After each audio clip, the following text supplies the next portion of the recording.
visibility 0. Crosswinds 50 knots. You're 3 miles from the threshold of a 150 foot wide runway. If you're off by just a few degrees, you're landing in the grass. Or worse, how do real world pilots stay perfectly centered on a target they can't even see? Today we're mastering the L in our A to Z series, the Localizer. It is the absolute backbone of all-weather flying. A localizer isn't just a magic line, it's a radio transmitter at the far end of the runway. It sends out 2 signals, one modulated at 90 Hz to the left and one at 150 Hz to the right. Your aircraft's antenna compares the strength of these 2 signals. If they are equal, you're on the center line. This is what we call lateral guidance. Unlike a GPS path, which is a straight line calculated by satellites, a localizer is a physical beam of energy you are writing down to the ground. It's more precise than GPS because it's a ground-based reference. But how can you use that localizer? Well, the first thing you need to do is figure out what the frequency of the localizer is. To do that, you can use either the flight planner, the one I'm currently showing you can use the EFB, or if you have a third-party one like the ones from Navigraph, you can also do it like that. For now, to keep this video as suitable for most people as possible, I decided to use the flight planner in the web interface. You can go to flightsimulator.com and that's where you will find this nice flight planner. In this case, I zoomed into Rotterdam The Hague Airport and I can zoom in further, right? I can zoom in further, I can select the airport. And when I select the airport, there will be the charts option.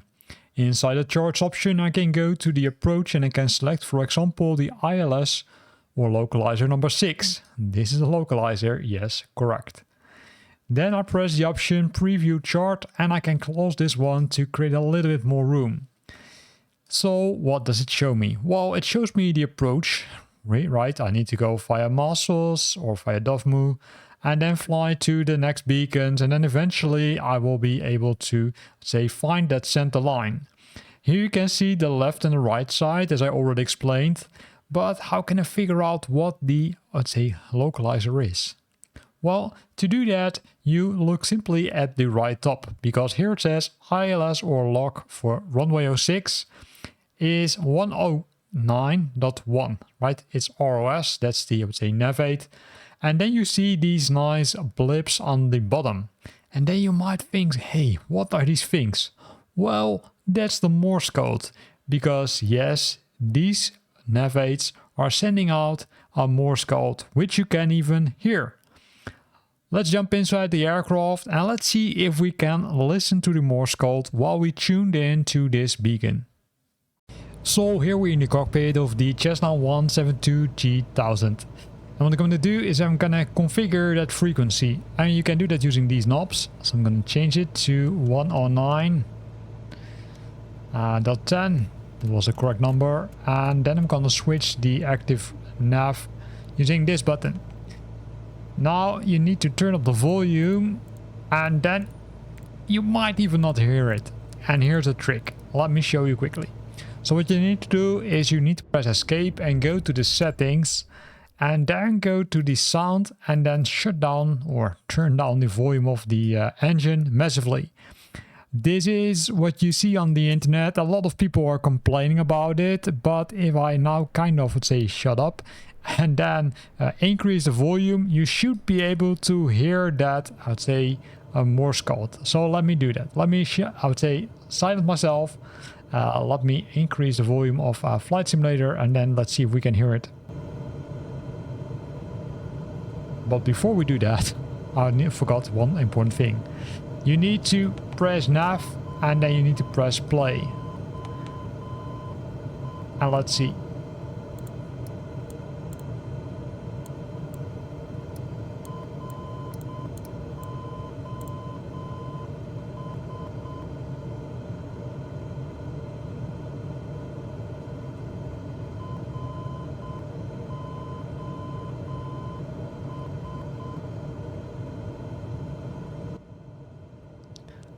So hopefully you did hear it. It was really silent, but that's how you do it. Don't forget to switch the volume back to, let's say 100 for the engine, else you won't hear the engines much. But this is how you can kind of trick it. I think they're still looking into the issue because it shouldn't be this way. You should be, let's say, perfectly capable of hearing this. Also, it looks like that only the Asobo aircrafts are affected because other aircrafts are still working fine. Here is the expert secret. A localizer beam is angular, not linear. At 10 miles out, the full-scale deflection of the needle represents about 2.5 degrees of error, roughly a mile wide. But at the runway threshold, that same needle movement represents only a few hundred feet. This is why the needle gets twitchy at the end. If you make a large correction at 1 mile out, you will oscillate wildly.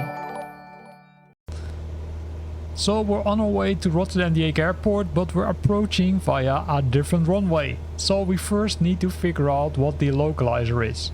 Let me put it on active pulse, let me hit the tab key and then figure out which one it is. Of course you normally do this, I would say, before landing. So we're gonna select Rotterdam The Hague Airport, that's already there, more info. And then we go to the map and then we select the approach. In this case we need to use the localizer for runway 24, so I'm going to select it and then we're going to look at the map, right? Remember, we can see it in the top and that's 110.9, that's the correct localizer. Here's the Morse code, but as explained already, it's almost, I would say, undoable to hear it in Flight Simulator. You can see that the navigation has already been set up correctly, so that's good. So let me remove the active pulse, of course, and then say start flying to the airport. We're currently a little bit far away. We're also climbing and we need to descend a little bit. But what I want to show you in this video is the bracketing.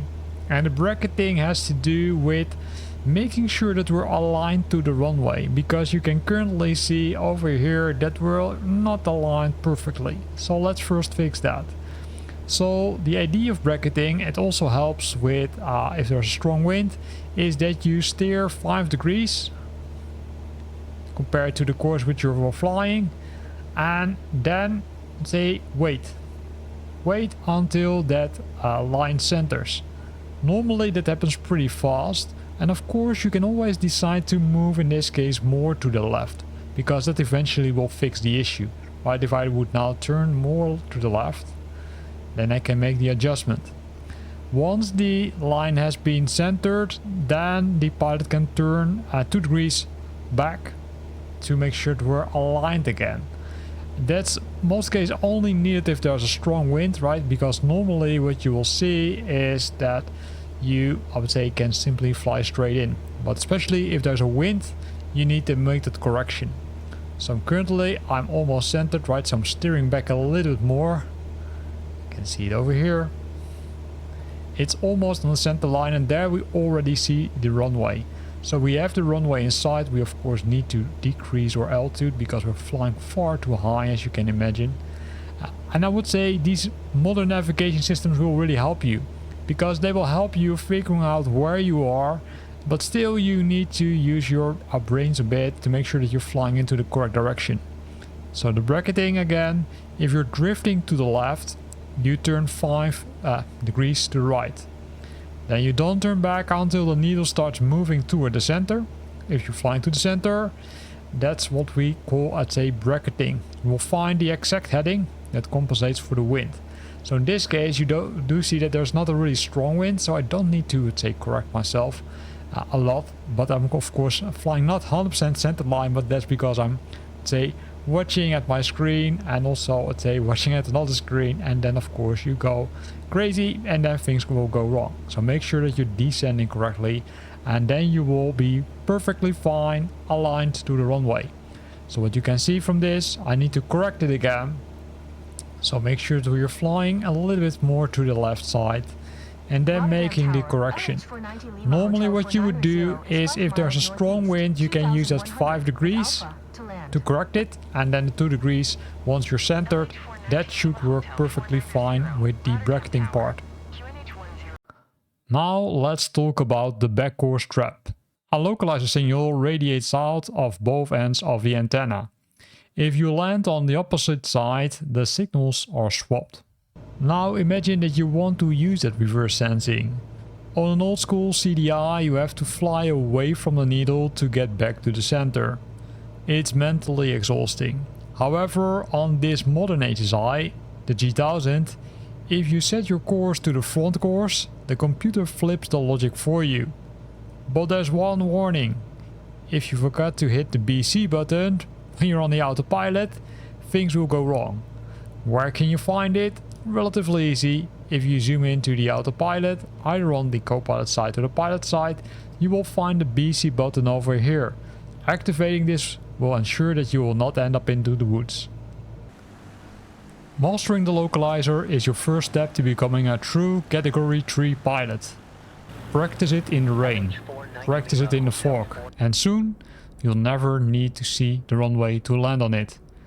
If this deep dive helped you, drop a centerline in the comments. Next week we're gonna look at the letter M, which stands for, well, it could be meter, but it could also be something else. Keep an eye on the channel and you will see a poll so that you as my subscriber can select the topic which we're gonna discuss. See you in the skies.